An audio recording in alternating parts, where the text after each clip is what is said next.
Oi, pessoal! Sejam todos bem-vindos a mais um podcast Fora da Sala. Eu sempre falo que esse podcast é aquele podcast maravilhoso que ele jamais poderia ser um e-mail, justamente porque aqui tem muito insight, muita conversa e muita informação bacana que a gente traz para vocês nesse podcast, que é uma produção do Senac Santa Catarina. E a ideia é fazer o quê? Um bate-papo com pessoas bacanas, falando de assuntos idem, para você que está nos vendo, que está nos ouvindo, que gosta do assunto que a gente vai falar ou não tem a mínima ideia, não tem problema. A gente quer aqui que você tire as suas dúvidas, que você aprenda mais e que você se interesse pelo assunto. Hoje a gente vai falar sobre um assunto bem bacana, que são os jogos digitais. Eu sou a Tata Fronrose e você é mediadora desse tema, então, que para mim também é muito curioso, então eu vou estar aprendendo também com dois convidados muito, muito especiais que são fera no assunto, tá? O primeiro, eu vou falar com o Fernando Sá de Souza, que é desenvolvedor de jogos digitais com mais de 12 anos de atuação na área. Ele é formado em Comunicação Social, Mídia Eletrônica, possui MBA Executivo Internacional em Gestão de Negócios e atualmente conclui a pós-graduação em Produção Executiva Criativa. É fundador da Máquina Interactive, empresa de jogos independentes aqui de Florianópolis, que possui mais de 13 jogos lançados comercialmente para diferentes plataformas e atualmente é presidente da ASC Games, Associação de Empresas de Jogos Digitais de Santa Catarina. Bem-vindo! Opa, muito obrigado pelo convite, fico muito feliz de poder compartilhar um pouco do meu conhecimento aqui na indústria de jogos. E a gente também. E eu também tenho a companhia do Daniel Campos, que é graduado em Jogos Digitais e atualmente trabalha como animador da Flux Games, com vasta experiência no uso de softwares de modelagem e animação 3D e Game Engine, especializado em modelagem 3D, rigging e animação, atua também com a criação de captura de movimentos e é um apaixonado por jogos. Bem-vindo. Obrigado, Tata. Espero ter falado certo. Sim. Falei? É porque a gente passa tanto aqui para não falar errado. Gente, é um prazer recebê-los para falar desse assunto aí, que eu imagino que vai tirar as dúvidas de muita gente. Então, o tema é jogos digitais e a gente mais ou menos separa em áreas para não ficar todo mundo louco. Então, para a gente começar, vamos falar sobre a área dos jogos digitais. E a primeira pergunta, como é que é a história dos jogos digitais no Brasil? Então, no Brasil, a gente tem uma história que não é tão recente assim, né? Também não é tão antiga como a norte-americana ou a japonesa, né? Mas hoje a gente tem no Brasil o que a gente tem chamada de terceira geração de desenvolvimento de jogos. Então a gente está na terceira década aí da indústria de jogos aqui no Brasil. Especificamente em Santa Catarina, que foi um dos berços aí do desenvolvimento de jogos, né, junto com São Paulo. Então ela vem crescendo a cada década ali, a quantidade de empresas, né? Então a gente tem uma história bem interessante, assim, lá atrás de jogos como jogo do No Limite, que foi feito lá no início dos anos 2000, jogo de caça também eram feitos, e a gente tem essa crescente, né, de quantidade de empresas e jogos sendo feitos. Então, não é uma indústria tão recente assim. Mas em anos, assim, teria o quê? Seria um adolescente? Seria um jovem adulto? Seria um... Já dá pra dizer que é um jovem adulto. Um jovem adulto. Não dá pra dizer mais que é uma indústria criança ou pré-adolescente. 30 anos. Não, eu acho que um pouco antes ainda. Mais? Talvez uns 25 anos. 25 anos teria o nosso jovem adulto, Isso. Se a gente fosse colocar os jogos digitais no Brasil como um... Tem grande experiência, mas ainda não é... ainda mora com os pais. Entendi. Isso aí. Tá bom. Daniel, tu que trabalha com isso também. Pra quem pensa, né, quando a gente fala jogos digitais, a maioria das pessoas imagina, que delícia, adoro jogar videogame, adoro fazer, eu quero trabalhar. Mas o que o profissional de jogos digitais realmente faz? Então, não é porque a gente trabalha com jogos que a gente fica o dia inteiro jogando, né? Esse é o principal pensamento de quem quer começar a área. No final das contas, é como um emprego qualquer. Tu tem as tuas atividades a serem cumpridas ali durante o dia, né? No meu caso, eu trabalho com animação e modelagem 3D de personagem. Então, geralmente, eu tenho esse personagem para modelar ou para animar e gira em torno disso. Então, essa é a parte do dia a dia, né? Então, vai ter, dependendo do cargo da pessoa, vai passar o dia inteiro fazendo reunião, dependendo da pessoa vai ficar o dia inteiro programando e fazendo reunião, dependendo da pessoa vai ficar o dia inteiro animando e fazendo reunião, ou só animando, enfim, é como se fosse um emprego, um trabalho normal. Entendi. Só que a diferença é que a gente tende a trabalhar com um produto criativo, né? Então, a gente tenta fazer parte do que a gente gosta. Diferente de, por exemplo, outras profissões que às vezes a pessoa está trabalhando só por dinheiro, a gente tem um pouco de amor pelo que faz também. Então...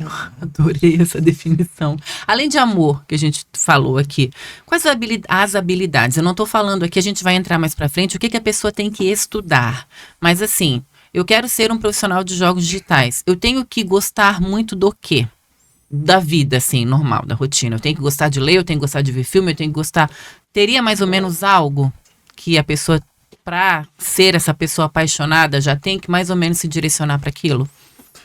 Tem que ser uma pessoa que gosta de aprender.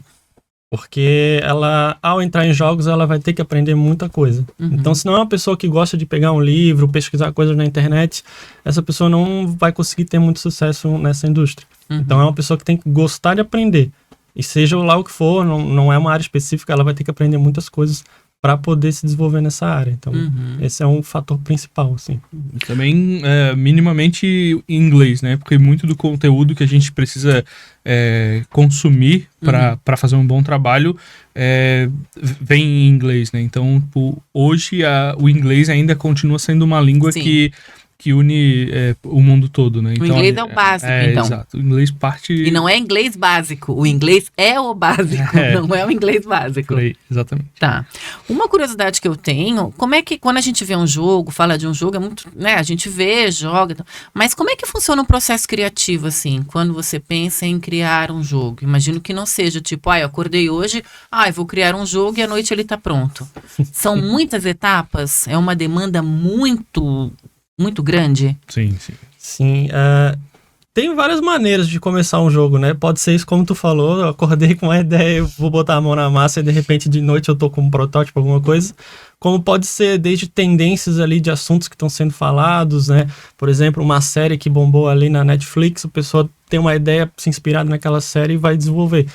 E aí, dependendo do escopo desse projeto, se abre um leque de possibilidades ali, né? Então, se é um jogo bem simplesinho, talvez ela não precise elaborar muita coisa, mas se é um jogo que já começa a ser muito mais complexo, ela tem que pensar em equipe, cronograma, prazo, orçamento, destrinchar em áreas, arte 2D, 3D, programação, teste. Então, vai depender muito da ideia que vai surgir. Tá. Então, A coisa mais simplesinha, que tu falou, aquela coisa, acordei. O simplesinho leva em média o quê? Quanto tempo, quantas pessoas? Tem como definir isso? Uma pessoa sozinha consegue fazer um jogo? Consegue. É? Tanto que existem eventos que são chamados de Game Jam, que é pra fazer em um final de semana um jogo. Gente! É claro que também o escopo e o tempo do projeto vai definir a qualidade dele, né? Sim. Não dá pra querer ter um negócio super qualidade com um tempo muito reduzido e uma equipe muito reduzida também, né? Então, tem tempo, o que a equipe sabe fazer, e prazo de entrega, tudo isso gira em torno da qualidade do produto final também, né? Entendi. Tu falou em tendência e deixa eu só pontuar, gente, estamos em dezembro de 2023, porque esse podcast pode estar em 2033 a pessoa assistindo. Agora, existe alguma tendência em jogos? No exato momento? Assim, digamos do segundo semestre de 2023 ou comecinho de 2024. Tem uma tendência na parte de jogos de celular, que é o hybrid casual, que eles estão falando, que já é uma evolução de uma tendência de 2 anos atrás que surgiu durante a pandemia, que era o hyper casual. São jogos simples, bem simplinhos, e o hybrid já junta um pouco mais de conteúdo. Então, na parte de jogos de celular, tá indo para essa tendência de hybrid casual. Aí o tema varia, é muito do que tá bombando na hora ali, né? Na parte de PC e console, não chega a se desenhar uma tendência porque são projetos que levam mais tempo. Então, aí pode ser um tema trabalhado de uma tendência de 2, 3 anos atrás, ou, né, começam a sair jogos muito parecidos ali abordando a mesma temática e vira uma certa tendência, mas até Entendi. chegar a próxima versão, até a tendência já passou, Já né? foi. Então, durante a pandemia, houve muitos jogos de multiplayer estilo party game, que fala que as pessoas estão ali brincando. Elas não são exatamente oponentes, mas elas se disputam ali para, né, como se fosse uma Olimpíadas do Faustão, por exemplo. Entendi. Então, jogos desse tipo surgiram bastante durante a pandemia. Uhum. E agora a gente já não vê mais tanto eles em alta, né? Então, a gente tá vendo outro caminho, talvez voltando ao que era antes da pandemia, que jogos de diferentes gêneros e tipos, né? Uhum. E falando em pandemia, não tem como a gente não pensar, todo mundo ficou isolado e imagino que deu um boom nos jogos. Eu queria que vocês me falassem assim, depois que passou esse fenômeno da pandemia, a questão dos jogos continuou em alta? Dá para falar assim que quem jogava continuou jogando, mais pessoas procuraram porque começaram a jogar e querem fazer? Vocês conseguem? Existe um estudo, alguma coisa? Eu acho que o Fernando consegue responder essa pergunta melhor, por ser Uhum. presidente da SC Games. Daí vai ter muito mais Sim. dados para falar sobre Fernando. isso. Certo, então, durante a pandemia, de fato, né, as pessoas tendo ficado em casa, às vezes até desempregados, elas não tinham muito o que fazer, acabavam jogando videogame. Mas isso afetou toda a área de tecnologia, então desde streaming, outros serviços, jogos, tudo que dependia de internet bombou, assim, porque havia uma demanda muito grande e aí as empresas foram atender aquilo, né, investindo. Então os jogos foi um momento assim surreal, assim, cresceu muito a abertura de empresas, a quantidade de jogos feitos, faturamento dos jogos, a quantidade de pessoas empregadas. Então para os jogos nesse sentido foi muito bom. Uhum. Porém, a partir do momento que a pandemia já foi sendo vencida ali no meados de julho do ano passado, começaram a liberar mais, as pessoas voltam àquela rotina normal, a conta chegou para essa indústria de jogos e de tecnologia de modo geral. Então, muitos layoffs começaram a acontecer das empresas grandes e no efeito dominó vai para as pequenas também, né? Então, Muitos o quê? layoffs. Traduzindo para o São leigo? demissões em massa. Tá. Então, É que fica mais bonito falar em inglês, né? Olha, layoff. é porque é mais curtos também, né? Sim. E aí essas empresas, né, que antes, durante a pandemia, assim, tantas quem decidia empreender estava tendo sucesso, mas quem também decidia ajudar as grandes empresas que às vezes não estavam conseguindo mão de obra para fazer os seus projetos, terceirizavam. Uhum. Então tava muito bom em todos os sentidos, assim, né? E aí, com essas demissões em massas, a terceirização diminuiu, né? Então, muitas empresas não estão conseguindo mais prestar serviço. Tá. E quem estava dependendo de desenvolvimento próprio também sentiu um pouco uma retração ali desde investimento a faturamento do jogo, né? Então, consumo de internet diminuiu, por consequência também diminui os anúncios que são mostrados em jogos. Então, hoje a gente está vivendo um rollback, assim, vamos dizer, né? Dando um passo atrás realmente. E o que a gente tem notado, assim, conversando entre os desenvolvedores e dentro da associação, a nossa teoria é que está voltando ao que deveria ter sido 2020 sem pandemia. Sem pandemia, entendi. Então a gente vai voltar a crescer no ritmo normal. Sim. Só que agora a gente tem que devolver aquilo que aconteceu durante a pandemia, né? Sim. Então as pessoas, muitos estão sendo demitidos, outras empresas estão fechando, e jogos estão sendo cancelados para se readequar ao que deveria ter sido em 2020. Mas uma coisa que eu sempre falo pós-pandemia, estamos vivos, Sim. né? Então, assim, o fato de estarmos todos aqui vivos, e você também vendo ou ouvindo esse podcast, a gente já tá na conta, já tá de boa. Daniel, tu que trabalha com isso, quais são as oportunidades que a pessoa que gostaria de trabalhar com jogos digitais vai encontrar? Se a pessoa que estiver ouvindo aqui estiver fazendo o caminho pelo acadêmico, digamos assim, estiver fazendo uma faculdade, um curso técnico de jogos, o estágio é uma possibilidade muito boa. Eu fui estagiário na Plot Kids, um estúdio aqui de Florianópolis, foi a minha entrada, digamos assim, na indústria, porque na época eu fazia faculdade. Então, o estágio ainda assim é uma maneira excelente de entrar, porque é uma maneira do estúdio conhecer a pessoa, saber se vai evoluir para uma futura contratação ou não. Geralmente é o caminho excelente, né? Mas como o profissional de jogos também ele acaba sendo um pouco mais versátil, montar o próprio estúdio e tentar empreender na área também é viável, né? Então tem esses caminhos que podem ser trilhados. Né? Trilhados. Fernando, e os desafios, quais são? Para quem quer empreender ou para quem quer ser Vamos empregado? começar para quem quer trabalhar com jogos digitais. Tá. Então... Começa pelo empregado. Pelo empregado. Pelo empregado, hoje, as empresas buscam gente que já tem alguma experiência. É muito difícil, realmente, uma empresa de jogos pegar alguém que tá zerado. Tá. Pode acontecer. Mas aí a pessoa tem que ser bem talentosa ali na entrevista, né? Uhum. Mas assim, é bom quem tá estudando ou quem quer entrar na área de jogos começar a experimentar sozinho em casa, né? Faz um jogo ali, participa de uma Game Jam, faz cursos, mostra que não tá zerado, que vai conseguir acrescentar alguma coisa. Mesmo, é uma vaga júnior, mas um júnior já acrescenta muita coisa na empresa, já ajuda a eliminar tarefas que às vezes... por alguém já mais sênior, não faz sentido fazer, né? Sim. E para uma pessoa júnior, ela vai ter muito a aprender com aquela tarefa. Então, para quem está começando e quer ser empregado, tem que ter um jogo para mostrar, tem que ter uma arte, que é o portfólio da pessoa, é o portfólio. Né? Uhum. Então, isso é essencial, assim, porque se... até para uma vaga de programação, às vezes não consegue ter um portfólio, assim, para mostrar visual, mas aí tem que mostrar um jogo. E para quem quer empreender?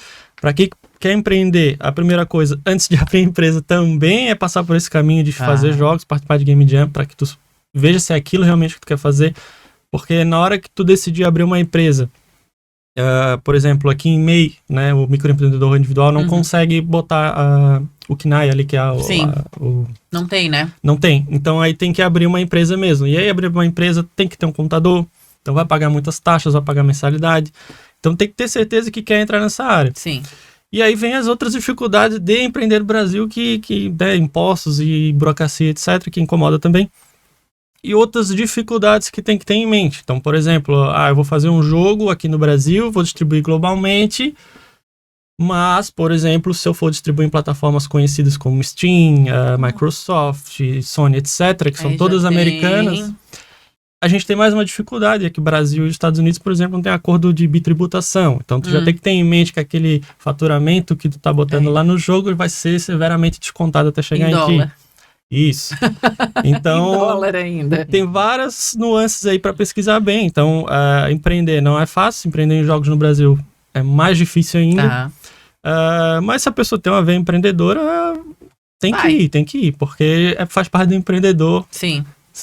Trilhar o seu caminho ali, descobrir e tentar o sucesso. Um dia acorda rindo, dorme chorando, outro dia acorda chorando, dorme rindo. É isso aí. Mas ele pode acabar fazendo um jogo ali, de repente, né? Ele escolhe fazer um jogo semanal, por exemplo. Um jogo desse que ele bota no celular, no mês seguinte tá trazendo $1 milhão para ele, né? Então... Pois é, agora falando um pouco aqui, as pessoas jogam mais no celular ou jogam mais no console ali? Tem um estudo? Hoje é celular. É? Sim. Eu sou da geração, e a minha filha disse que mãe, isso já passou, daquele que tem 50 mil fases dos docinhos, sabe? Eu sou uma senhora, né? Praticamente. Habilidades e conhecimentos. A gente falou aqui sobre, né? Tem que gostar, tem que entender. Mas existe assim, se eu sou mais da matemática, se eu sou mais da física, se eu sou mais da... O que a pessoa, se ela quer estudar isso... Então, eu vou começar lá. Eu gosto muito de matemática. Vou ser um bom desenvolvedor? Ou não? Não tem nada a ver uma coisa com a outra? Não necessariamente. No geral, dentro de um estúdio, a gente vai ter várias funções, né? E aí, quanto maior o estúdio, mais divididos são essas funções. Por exemplo, se a pessoa não sabe absolutamente nada de programação e nem de arte, não tem o gosto por estudar arte ou programação... Pode trabalhar, por exemplo, com tradução do inglês para fazer lançamentos no exterior, né? Esse tipo de coisa também funciona. Então, varia um pouco do tamanho do estúdio, mas ser bom em matemática não necessariamente te faz um bom programador e vice-versa. Né? E o que a gente estuda num curso?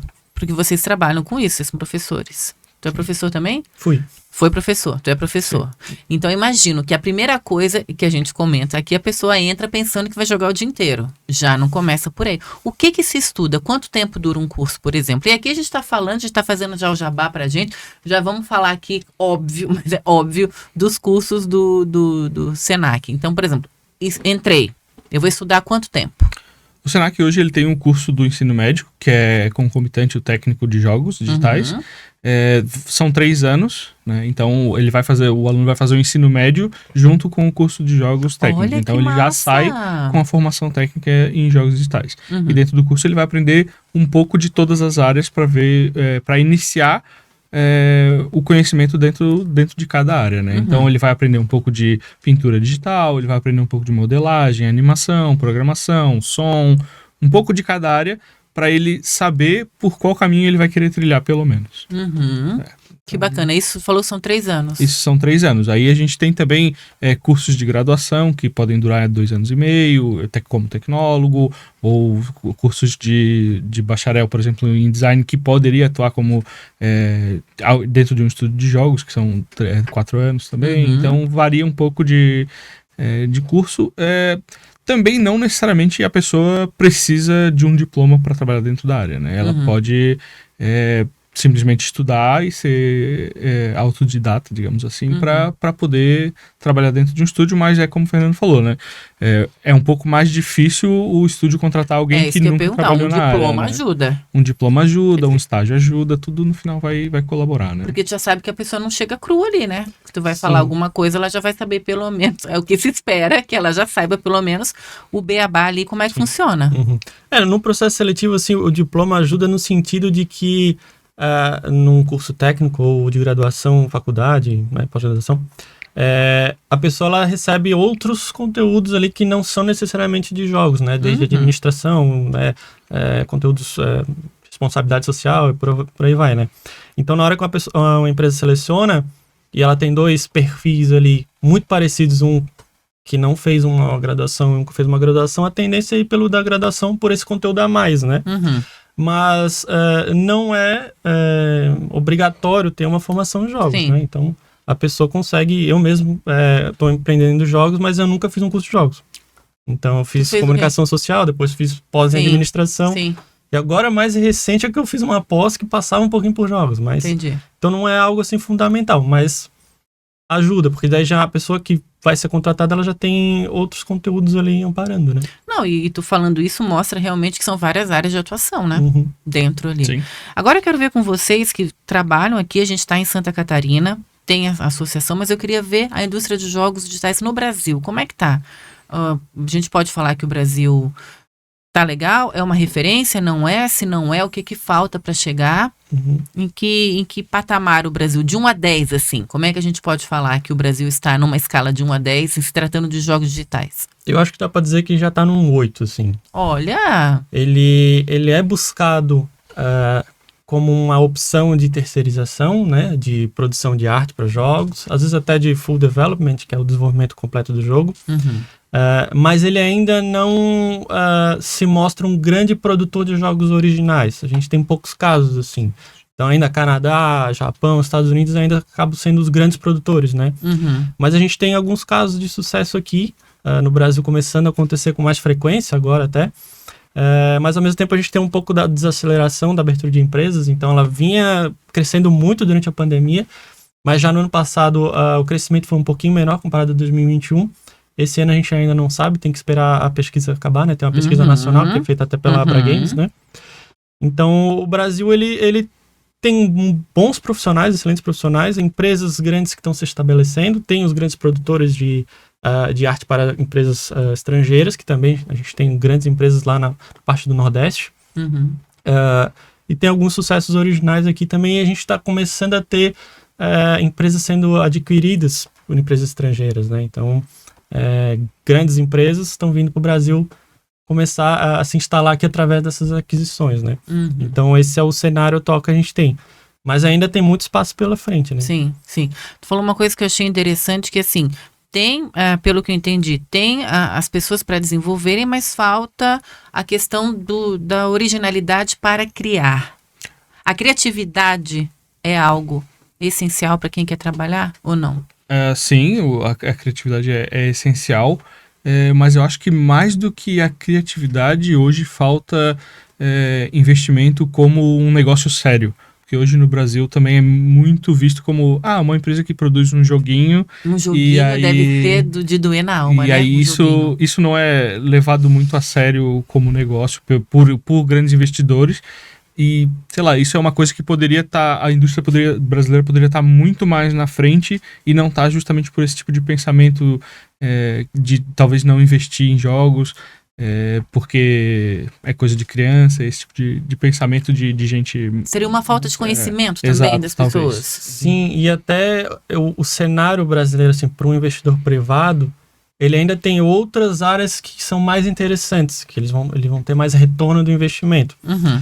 Também tem a questão de desconhecer a área, né? Então, hoje a gente não tem grandes rodadas de negócio de investimento para jogos no Brasil. Específico para isso. Então, acaba tendo essa dificuldade. A gente tem muitas mentes criativas, muitas ideias de projetos, só que esses projetos não conseguem furar a bolha. Porque ou não tem um investimento privado, ou até público. Agora, público, a gente teve algumas editais no passado. E esse ano a gente está tendo os editais de Lei Paulo Gustavo, né? Uhum. Que vão ajudar esses jogos originais brasileiros a nascer. Bacana. O investimento ainda é muito pequeno para o que um jogo precisa, né? Um grande jogo precisa. Mas já é um peteleco ali para a bola começar a rolar, né? Quando a gente fala em investimento, agora me bateu a curiosidade. O que seria um investimento bacana para um jogo do momento do processo de criação até soltá-lo para o universo? Aí varia da plataforma do jogo, o estilo gráfico, então é um leque bem complicado. Eu diria que de 500 mil a 1 milhão de reais se faz um bom jogo de celular. Pequeno, Entendi. mas um bom jogo de celular. Uhum. Para computador, console, aí já sobe, começa a variar de 10 milhões, 20 milhões, para dar uma boa segurança para essa empresa desenvolver um bom jogo de qualidade. 20 milhões de reais. Até mais, né? Dependendo do projeto. Nos Estados Unidos a gente vê orçamentos de 300 milhões de dólares, 400 milhões para de se dólares. criar um jogo. Mas também é aquela assim, se for hoje, é aquele jogo que passa por gerações e vai perpetuando aí. Marca, né? Então, o Brasil ainda tá muito longe desse cenário, infelizmente, né? Então, mas a gente já começa Mas tá a ver... com nota 8. Sim, de 1 a 10, de 8. qualidade profissional, de empresa, sim. Mas de investimento ainda a nota é bem baixa. Bem baixa. Isso aí também não vamos falar, porque o assunto aqui é pra cima, né, gente? Vamos falar agora sobre futuro e tecnologia. E eu queria ver com vocês quais seriam as inovações tecnológicas ou mudanças na indústria de jogos digitais que vocês esperam ver nos próximos anos. Que seria assim, seria muito bacana se acontecesse isso. A gente já vem acompanhando nos últimos 2 anos aí a evolução das inteligências artificiais, né, as famosas IAs. Uhum. Isso já ajuda um pouco alguma coisa de projeto, mas daí começa uma balança, né? Até que ponto a inteligência artificial vai tomar o lugar do trabalhador nesse sentido, e até que ponto vai ser usado como ferramenta, né? Então, hoje a gente já consegue ver, por exemplo, IAs que pegam um vídeo e transformam esse vídeo numa animação para ser usado num personagem em 3D. Então, isso é uma coisa que há 3, 4 anos atrás não se pensava, ou quem pensava nisso era queimado na fogueira, digamos assim, como bruxo, né? Entendi. Então, nesse sentido, por exemplo, mandar uma IA fazer um código que depois um ser humano vai revisar, mandar uma IA pintar alguma coisa, um concept art, por exemplo, para fazer um personagem e depois algum ser humano revisar essa arte ou trabalhar melhor em cima, é uma coisa que a gente já vem vivendo e que isso cada dia já acontece e cada dia mais vai ficar mais frequente, né? Uhum. Aí a gente só tem que ver até onde isso vai levar a destruição ou não. Agora é o momento do ringue. Inteligência artificial. Eu sei que tem quem é a favor e quem é contra. Quem é a favor? Tô falando favor e contra, né? Tu acha legal? Tu acha que não? Eu acho legal desde que seja usado como ferramenta e não para substituir um ser humano, né? Tá. Então, por exemplo, uma coisa que foi bem polêmico foi que artistas estavam sendo plagiados pela inteligência artificial descaradamente com a assinatura do artista, em parte da assinatura entrando na versão final que ele entregava para o usuário. Então, isso é uma coisa que é inaceitável, né? Então, a gente não... Esse tipo de coisa não pode acontecer. Né? Então, vamos fazer... vai usar a imagem de referência, vamos acreditar a pessoa, vamos fazer tudo. Tem coisas que, principalmente no começo, era mais descarado isso, mas à medida que vai evoluindo, a gente... vai regulando, digamos assim, né? Porque não tem um código de... A gente já conversou aqui sobre isso, né? Inteligência artificial foi um assunto bastante debatido. Inclusive, você pode rever todos os episódios do Fora da Sala. Teve um, se eu não me engano, foi o segundo, que a gente falou bem sobre a questão da inteligência artificial, que não existe ainda uma regulamentação, né? Um código de regulamentação do que dá para usar, o que não dá para usar. Então, eu imagino que moderação é o que vale, né? É bom senso, né? E tu acha, o que tu acha? Eu acho que a inteligência artificial é uma ferramenta que está surgindo, sim, que se é para melhorar a nossa vida, o nosso trabalho, aumentar a produtividade, eu acho muito importante. Mas essas questões realmente de plagiar coisas, isso aí eu acho que o pessoal tem que trabalhar em cima disso para evitar esse tipo de coisa, né? E até a questão do termo inteligência artificial, até eu acho que é equivocado, né? Porque não é realmente uma inteligência, Não né? é uma inteligência. É um conjunto de instruções ali que vai buscar e resolver uma questão, né? Então ela não tá pensando, ela não tá tendo ideias, eu vou fazer dessa forma, né? Então até lembro uma vez quando eu tava na pós-graduação, na aula de psicologia, o professor tava perguntando, né? Tava questionando o pessoal sobre criatividade, né? De onde que vem a criatividade, né? Se tu pega um cérebro e vai fatiando até achar a criatividade, tu não acha, né? Sim. E aí é a teoria da alma, né? Que né, a criatividade vem da alma, mas aí é um debate complexo. E uma inteligência artificial, um computador não tem alma, né? Então, ela não é criativa, ela não vai substituir. Mas eu acho que a gente vem muito da coisa do filme, né? Dos filmes que passam pra gente, do robô imaginar que um robô pensa, malvado, um malvado tipo, mas isso, que vai vir, vai roubar toda... Isso realmente eu acho que não vai acontecer, assim. E eu acho que a inteligência artificial vai facilitar a nossa vida, né? Vai ter ainda a pessoa que vai dizer o que precisa ser feito, né? Digitar o prompt ali, né? Então, talvez a gente crie novos empregos, né? O prompter, exatamente. Né? Acho que vai sair de alguns que existem, vai ter que se adaptar para poder lidar com isso, né? Sim. E já que a gente está falando sobre essa questão de inteligência artificial, eu quero ver com vocês como é que a realidade virtual e a realidade aumentada podem impactar a experiência dos jogadores aqui no Brasil. Já é algo usual? As pessoas já fazem uso disso? Tem para onde ir ou já chegou num ponto que... Não, a gente já chegou num ponto que todo mundo já usa e não tem mais para onde ir. Em relação à realidade virtual e à realidade aumentada... Vamos só explicar para o pessoal qual a diferença de um para o outro? Tá, realidade virtual é quando tu está dentro de um ambiente que não é necessariamente real, né? É um ambiente virtual gerado por computação gráfica. E a realidade aumentada é quando tu junta os dois, né? Eu tô vendo essa mesa aqui, mas com um óculos eu consigo ver alguns elementos aqui tridimensionais, aumentando essa realidade, vamos dizer assim, né? Então essa é a maior diferença, né? E aí a gente tem o termo XR, que daí é para falar dos dois ao mesmo tempo. XR? Então, XR. Tá. E aí é Expanded Reality, né? Então, tem muita coisa pela frente ainda. Quando eu entrei em jogos, foi por causa da realidade aumentada, bem por acaso, assim. Eu tava num estágio de design e sobrou um tempo para fazer alguma coisa. Eu fui pesquisar a realidade aumentada para fazer uns negocinhos de 3D, né? Num cartão de imóveis, né? E aí eu acabei descobrindo outras coisas ali e quando eu vi eu tava fazendo jogos. Que ótimo. Então, assim, mas mesmo assim, já passando uma década, tem muito espaço ainda, né? Só recentemente, por exemplo, que a gente começou a ver dispositivos de realidade virtual que não dependem do computador. Eles são sozinhos e tu tem um ambiente todo livre pra ti, tu não tá preso no computador ou numa cadeira. Então, ainda tem muito espaço pela frente. A gente já começa a ver óculos mais finos, né? Que aumenta a realidade. No dia a dia do usuário, não é tão comum. A gente tem mais entusiastas, né?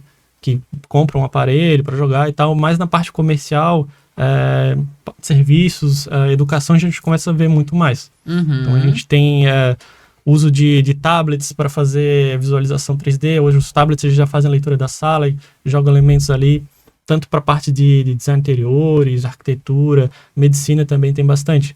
Entendi. Mas ainda tem bastante espaço para crescer, né? E a tendência é que vai crescer à medida que o hardware vai ficando mais rápido, né, e cabendo em um espaço cada vez menor, a gente tende a ver um aumento desses dispositivos de realidade virtual mais presentes no dia a dia. Eu digo que talvez em 5 a 10 anos a gente já tenha celulares integrando realidade virtual ou, sei lá, holograma, alguma coisa assim.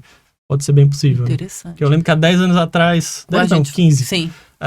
Se falava em celular dobrava e tinha um amigo que discutia comigo, isso é impossível, não sei o que, hoje já tem, né? Já dobra a tela. Sim. Então... Não dá pra dizer que nada mais é impossível. E como é que tu começou com jogos? Jogando, óbvio. Imagino. Sim. Eu gostava de jogar muito quando eu era criança. Uhum. Só porque aqui em Florianópolis, há muitos anos atrás, não era viável tu querer uma carreira com jogos, sabe? Não existia nenhum curso, não existia nada que tivesse dentro do meu alcance para isso, né? E então eu fui trabalhar com construção civil, normal, eu sou técnico em edificações. E tu a tua Comunicação formação? social. Comunicação social. Jornalismo? Não, mídia eletrônica. Mídia eletrônica. Ele foi mais esperto. Sim. E aí eu fui trabalhar durante construção civil, tal, normal, emprego normal. Que E loucura. eu odiava todos os dias da minha vida. Acordar pra ir trabalhar. Acordar, trabalhar só pelo dinheiro mesmo. E eu sempre pensando, eu queria trabalhar com jogos, eu gosto muito de jogos. E aí acabei, um dia eu falei, vou fazer o vestibular esse ano, vou fazer o Enem. E fiz o Enem e aí consegui bolsa 100% na faculdade. Até o Fernando foi meu professor na faculdade. Olha. Ele me deu aula de programação e de 3D. Uhum. Então, eu acordei um dia e decidi, eu vou mudar. Jogos digitais. Jogos digitais. E aí eu fiz... Já tinha daí lá. Aí já tinha, né? Já mais velho. Fui fazer jogos digitais e aí a partir daí entrei em estágio e foi até meio pior quando a gente é adulto, porque, por exemplo, eu já era mais velho, eu já era casado na época. E aí eu falei com a minha esposa, ela deu uma força segurando as contas e eu fui me jogar pra fazer um estágio. E aí eu ganhava R$900 por mês de estágio. Nossa. E eu gastava R$900 de combustível pra chegar no estágio. Era aqui na SC, né? Sim, aqui na SC 400. sim. E aí eu gastava com o transporte, né? De vir pra cá e depois voltar pra faculdade. Gastava e ela ficou segurando as contas. Como é o nome da tua esposa? Cristina. Cristina, beijo. E aí, depois disso, depois de um tempo fazendo estágio, aí eu fui para uma outra empresa, daí as coisas começaram a melhorar, né? Daí foi cada vez para uma empresa melhor. Mas a gente falou assim, a questão do estágio eu acho que é essencial também para o profissional, porque quando a gente está fazendo um curso, uma graduação ali, a gente aprende o tijolão, o basicão. Sim. Mas quando chega na empresa, você vê que, tipo assim, muitas vezes completamente diferente. O ambiente, né? Porque você não tá mais, um ambiente mais hostil, você tem que colocar a prova ali. Acho que o estágio já te dá essa requentada, né? Sim. Assim, agora eu já sou adulto, já tô não tem mais pra onde correr. Vocês acham que Florianópolis ser considerada também essa questão da Ilha do Silício, dessa questão toda das startups, da tecnologia, fez com que Santa Catarina também tivesse esse olhar diferenciado para a questão dos jogos digitais? Ou não tem muito a ver? Não, eu acredito que tem a ver, sim. Até porque as primeiras empresas de jogos nasceram aqui dentro desses polos de inovação, né? Então, eu acho que isso ajudou muito, facilitou, né? Porque já tinha bastante profissionais de programação aqui e, naturalmente, alguns gostavam de jogos. A tendência era que passassem a empreender em algum momento com jogos, né? Então, acho que isso foi muito importante. Se não tivesse acontecido a cena de Ilha do Silício aqui, provavelmente não teria virado um polo de jogos. Mas tu comentou uma hora do Nordeste. Nordeste, ele tem lá, não lembro exatamente qual estado que é, mas é o Porto Digital. Olha. Que é mais ou menos uma ideia assim também, de um polo de inovação, e ali dentro nasceram empresas de tecnologia e naturalmente acaba acontecendo de nascer de jogos também, né? Legal. Então tem grandes empresas surgindo lá também. Falando de Brasil, tem algum jogo, alguns jogos digitais assim que despontaram, que vocês poderiam falar assim, que um exemplo bem bacana de algo que deu certo, que foi feito aqui no Brasil e que despontou e a maioria das pessoas conhece? Sim, eu acho que o mais recente ali, que eu acho que destacou muito, assim, resultou até na aquisição da empresa por uma empresa muito famosa estrangeira, que é o jogo Horizon Chase, da Aquiris, lá do Rio Grande do Sul, que em seguida lançou outro sucesso, que é o Wonder Box. Então, são dois jogos, assim, que deram muito certo na App Store, né, e no Android. E aí resultou na compra dessa empresa pela Epic Games, que é uma das maiores empresas de jogos do mundo, né? Que inclusive desenvolve uma das ferramentas de desenvolvimento de jogos, que é a Unreal Engine. Então acho que esse assim, é o caso assim, mais marcante que tem na indústria de jogos no Brasil. Que legal. Tens algum exemplo? Tem um exemplo de uma empresa aqui de Floripa também, que é o jogo do youtuber muçulmano, o Muçulmano Salvando as Latifas, um jogo de celular, que tem mais de 7 milhões de downloads. Sério. Salvando as Latifas. Isso, Muçulmano Salvando as Latifas. Que loucura. Que massa, procurem, gente. Procurem. É muito legal. Então, procurem, atenção, fica a dica. Tá, e agora eu quero entrar com vocês no nosso último bloco, a gente vai falar de educação e jogos digitais, né? Porque a gente vê que essa geração, e nós, eu imagino que somos a última geração que nasceu numa época que não tinha a questão da tecnologia, internet, e todo mundo que está vindo agora está ficcionado, está ligado, está usando o celular. Mas a primeira pergunta, assim, na área de educação, vocês que trabalham com isso, que são profissionais, acham que os jogos digitais são bem aproveitados para pegar essa geração, essa molecada que já nasceu conectada e que muitas vezes fica sentado 4 horas na sala de aula? Como é que vocês enxergam, assim, na parte de educação, o uso dos jogos digitais? Eu não consigo opinar em relação a ensino fundamental e médio, mas eu consigo, de hoje em dia, né? Mas eu consigo opinar em relação a quando eu estava no ensino fundamental e médio. Que não deve fazer muito tempo. O meu primeiro contato, sim, com jogos na escola por mais incrível que pareça, foi um joguinho educativo que teve lá, acho que em 97. Eu acho que foi uma época que bombou ainda. Os jogos estavam até... Foi os anos 90, acho que foi bem interessante, assim, né? Em vários aspectos. E ali teve essa inclusão. Mas depois eu não tive mais contato. Tá. E as matérias que me passavam e tal, o foco era sempre o vestibular. E eu não tinha interesse no vestibular. Olha. Então, meu interesse era sempre empreender ou fazer alguma coisa diferente que a escola não estava me passando. Entendi. Então, hoje, o que eu percebo, assim, quando eu comecei a desenvolver jogos, eu comecei a sentir falta de matemática, de física e principalmente geometria. Porque às vezes eu queria solucionar coisas dentro da programação dos jogos que, na verdade, eu estava reinventando a roda, já tinha fórmula para aquilo. Se eu soubesse o nome da fórmula, se eu tivesse prestado atenção na aula, se tivesse me dado um bom motivo para prestar atenção na aula, eu talvez tivesse resolvido. Então, eu acho que hoje, eu não sei se já fazem isso, mas justificar ou usar mais os jogos dentro da aula para ensinar essas matérias, eu acho que funcionaria muito bem, assim, prenderia a atenção das crianças, com certeza. Então, na minha passagem no ensino fundamental e médio, era muito foco, não, vocês têm que estudar isso para passar no vestibular. Sim. Que não é um grande motivo, assim, às vezes tu não tem um curso na UFSC ou na UDESC que tu quer fazer, na época não tinha para mim, acabava fazendo outros ali só por, né, mais afinidade.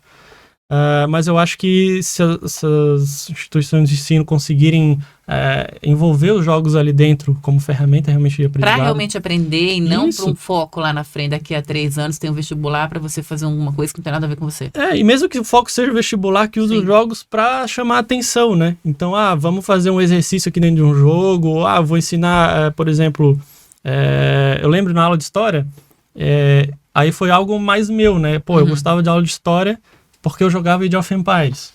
Entendi. Então eu me interessava, porque eu gostava muito daquele jogo e eu queria prestar atenção na aula por causa Por causa do jogo? Estava taçando um assunto que era muito a ver, e aí eu me prendia. Entendi. Só que o professor não fazia essa conexão, ele podia fazer, vamos todo mundo jogar esse jogo aqui, e daí de repente o aluno presta mais atenção. Sobre. Então eu acho que, eu não sei se estão fazendo isso hoje, mas seria interessante se fizesse alguma associação, sim. E tu que é professor, como é que tu vê essa importância? No Senac a gente tenta trabalhar os jogos digitais de uma maneira voltada às matérias que eles têm, né? Por exemplo, todo ano eles têm um projeto integrador que eles têm que fazer, e aí esse projeto integrador tem que ser sobre um assunto de uma matéria que eles estão fazendo no ensino médio normal. Então, isso já gera um conhecimento, já gera alguns jogos. Aí, final do ano, a gente tem um evento onde a gente é aberto até ao público para o pessoal visitar, ver os jogos, jogar os jogos e tal. Talvez deveria ser mais utilizado a partir dos jogos para fazer o pessoal se interessar mais pelas matérias, mas aí pode ser que seja... Eu não tenho resposta para isso. Sim, a gente está jogando aqui deduções. Que talvez seja um pouco de resistência por parte dos professores das matérias e não por parte dos alunos, né? Porque daí seria algo a mais que eu vou ter que aprender, talvez. Algo a mais que eu vou ter que correr atrás. Tem sempre aquele professor famoso que tem doutorado, mas não sabe ligar o projetor, né? Então, Sim, mas assim, na questão do artigo, vocês acham então que utilizar dessa tecnologia, desses jogos, seria bem interessante em sala de aula até para aprender a atenção, né? Sim, até para citar um outro exemplo aqui, a gente tem em Santa Catarina uma desenvolvedora brasileira de consoles de jogos. E é um console educativo, na verdade. Olha! Que é uma mesa de jogos voltados para crianças aí de 5, 6, 7, 8 anos de idade, que basicamente eles distribuem jogos educativos, né? Eles vendem por todo o Brasil. Então já é um negócio bem interessante que está surgindo, né? Então, Porque escola pública, sim, tem porque essa se parar mesa. pra pensar, não tem como correr, né? Não tem onde fugir mais de pensar, ai meu Deus, a tecnologia. Gente, chegou, tá aí. E a gente não quer que acabe, essa é a verdade, né? Então vamos trazer pro que seja legal pra todo mundo, né? Vamos na base do achismo, então, já que tu já saiu faz um tempão, tu é professora e já trabalha com isso. O que vocês veriam hoje? O desafio, então, seria o quê? Uma certa resistência de professores e da própria escola em achar, não, a gente vai trazer um jogo aqui para dentro, vai se desvirtuar do nosso conceito educacional? O que vocês acham que seria um desafio nessa inclusão dos jogos? Bom, eu não falo pelo Senac, né? Então, Sim. que isso fique bem claro. Eu acho que talvez falte um pouco de... Talvez interesse em buscar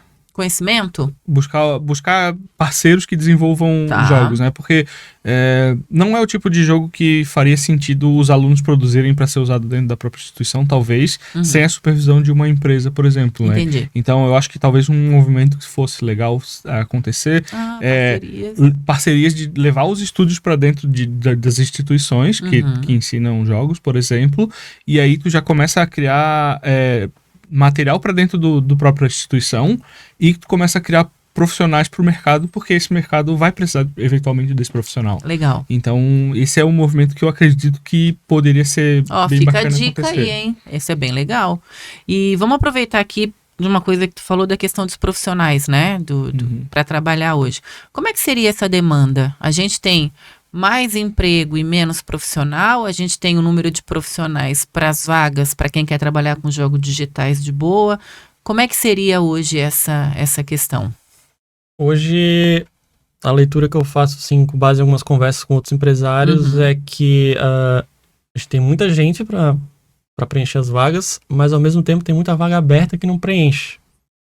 Então, a gente tem um desalinhamento que tem que tentar resolver, né? Muitas das vagas abertas exigem muita experiência e elas se abriram porque a pessoa foi trabalhar no exterior. Entendi. Que acaba sendo uma tendência bem natural aqui no Brasil disso. Por causa daquelas dificuldades, né? Quem tem muita experiência, às vezes decide empreender, vai empreender lá fora, ou a empresa que ele está, de repente, já não está fazendo os projetos que ele quer fazer, acaba indo para o exterior. Tá. E aí abre essas vagas mais sênior, vamos dizer assim, mais pleno. E tem muita gente que é júnior ou nem júnior ainda e não preenche essas vagas. Entendi. Então tem um pouco desse desalinhamento, assim, hoje em dia, né? Talvez também porque durante a pandemia, como teve um crescimento muito descontrolado, o mercado precisou absorver qualquer tipo de profissional que tivesse ao alcance, né? E aí agora, como a gente vê essa desaceleração natural, começam as pessoas que não conseguiram atingir algum grau de senioridade a serem dispensadas. Layoffzadas. Exatamente. Tu falou um assunto interessante, esse grau sênior. Para alcançar, é o quê? É aprender, é estudar constantemente, é não parar de estudar, porque o que seria para as pessoas que já trabalham nos jogos digitais para alcançar esse grau que vocês estão falando? O profissional de jogos nunca vai parar de estudar. No geral, a maioria das profissões é assim, né? Mas de jogos, como a tecnologia anda a passos largos e acelera cada vez mais... Não, ela corre, né? Exatamente. Para alcançar... Marcha. Hoje tu aprendeu alguma coisa que amanhã talvez já não sirva mais, porque já mudou o jeito de fazer, ou já tem um jeito mais fácil, ou que seja mais barato computacionalmente falando, né? Então, estudar, se manter sempre atualizado vai fazer tu evoluir na carreira. Buscar um pouco de responsabilidade pra si também, porque se tu ficar um pouco... eu vou ficar aqui escondido fazendo só o meu, daqui a pouco quem não é visto não é lembrado. Sabonetando, assim, né? Como a gente fala. Então, quanto mais responsabilidade, porque tende a pessoa que fica fazendo só a mesma coisa sempre a manter... Tipo, eu sei fazer muito bem exatamente só esse pedacinho aqui do que eu preciso fazer. E quando tu começa a puxar mais responsabilidade, tu começa a evoluir coisas que não necessariamente são teu forte, né? Então, acho que isso o tempo. Tempo é uma coisa que vai levar tempo, né? Não adianta porque, por exemplo, arte, vou falar no caso da arte. A arte não quer saber se tu tem pressa ou não de aprender. Ela vai vir conforme tu vai estudando e ela vai vir quando ela for vir, sabe? Tem coisa que é só o tempo, né, gente? Exatamente. E é muito. E eu imagino assim, a gente tá num tempo hoje que é tudo muito rápido, né? O vídeo tem que durar 30 segundos, senão a pessoa não assiste, é tudo muito rápido. E tem coisa, sênior, o próprio nome já diz, né, gente? Quer dizer, tem que ter um tempo de caminhada. Profissionais bons, a gente pode falar, em jogos digitais, trabalhando, são pessoas que além dessa expertise têm uma longa caminhada dentro da área? Sim. O tempo ele é muito importante, assim, porque toda essa experiência que vai passar, que vai acontecer com ele nos projetos, em eventos, etc., isso vai contribuir para ele virar um sênior ou até depois um master, que é outro nível, né? Uhum. Então, não basta só ele estar só aprendendo sempre ali, ele tem que estar em experiência, ele tem que estar executando aquilo ali. Não basta eu começar a programar hoje jogos, mas aí eu entro num outro trabalho ali e 3 anos depois eu já me considero pleno em jogos só porque eu comecei 3 anos atrás. Não, entendi. Ele tem que estar executando ali porque ele vai sofrer muitas coisas no caminho e aquilo é que vai começar a moldar ele e tornar, eu não sou mais o júnior, sou pleno, eu não sou mais pleno, sou sênior. Então não basta ele... É um aperfeiçoamento constante. Isso, ele tem que ter aquela vivência e isso vai trazer os níveis, né, ali da carreira. Antes da gente encerrar, vocês acham que a gente, para quem gostaria de trabalhar com isso, a gente falou de tudo, assim, para as pessoas que gostariam de saber? Falta alguma coisa que a gente não tenha falado? Porque a ideia aqui é passar tudo a limpo. Em 1 hora de bate-papo. Eu acho que para quem está interessado em trabalhar com jogos e está interessado em entrar num curso, nem espera o semestre começar. Já começa a entender o que é jogos desde já. No momento que decidiu, aí quando começar o semestre do curso, aí sim, né, faça a matrícula, entra, mas não espere. Eu quero trabalhar com jogos, já começa agora. Busca um tutorial na internet, vê como um vídeo, baixa uma engine e começa a experimentar. Eu acho que esse é o ponto da carreira dos jogos. Decidiu trabalhar, é agora. Começa no mesmo dia. É pra ontem, já baixa a engine, baixa a ferramenta, tutorial e é isso. Eu acho que trabalhar com jogos é importante a pessoa saber que ela vai trabalhar muito. Né? É como qualquer outro emprego, tu vai ter que fazer hora extras porque o teu projeto tá chegando no final, por exemplo, e o cliente tá esperando que o lançamento seja no dia que foi combinado. Então, manter esse tipo de pensamento é importante, saber que vai entrar no curso de jogos, vai ter vários colegas que vão ter o pensamento em ficar só jogando e isso não é o ideal que aconteça. É claro que pode ficar jogando durante alguns períodos, mas focar em realmente estudar, né? Não é aquele aval de que assim, agora eu tô fazendo jogos digitais, agora eu tenho um aval pra jogar o dia inteiro. Não, é completamente ao contrário, né? Vai ter até horas que tu não vai nem querer saber de jogar de tão exausto. O que menos vai fazer vai ser jogar. O que menos vai fazer vai ser jogar. Então já fica a dica aí pra você que tá pensando, não, vou fazer jogos digitais, porque daí agora eu tenho um aval em casa pra jogar o dia inteiro. Mas e que se no final, depois de tu pensar sobre isso, tu realmente quiser trabalhar com jogos, pra mim é a profissão que eu acordo de manhã e hoje eu sou feliz.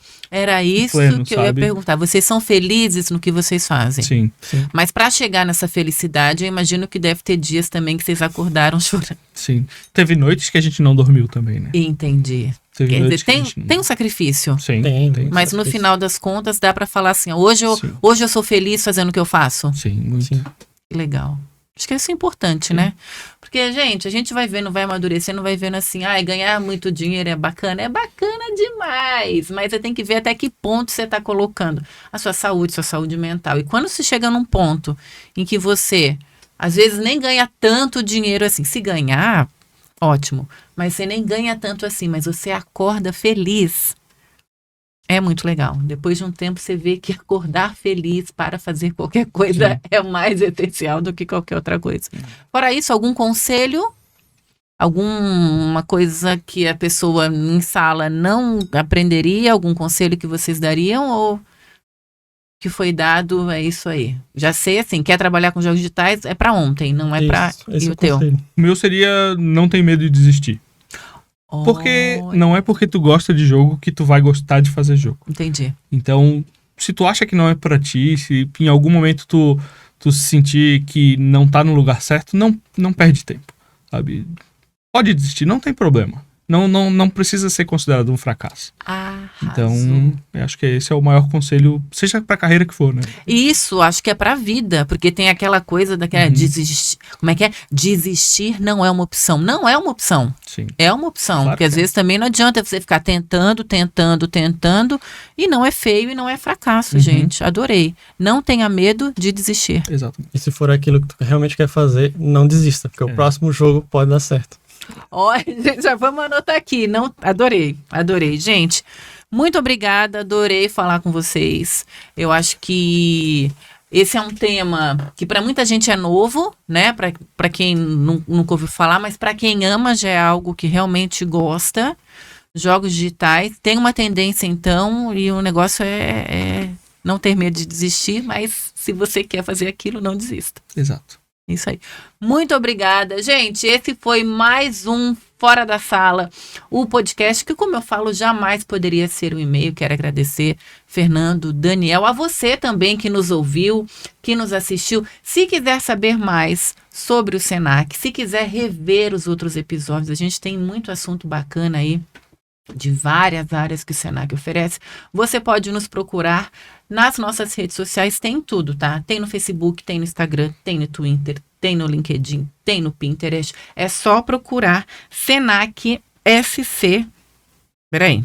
Senac SC não. Senac Santa Catarina escrito. Tá bom? Este foi mais um Fora da Sala. Até a próxima. Espero por vocês. Muito obrigada. Tchau, tchau. Até lá.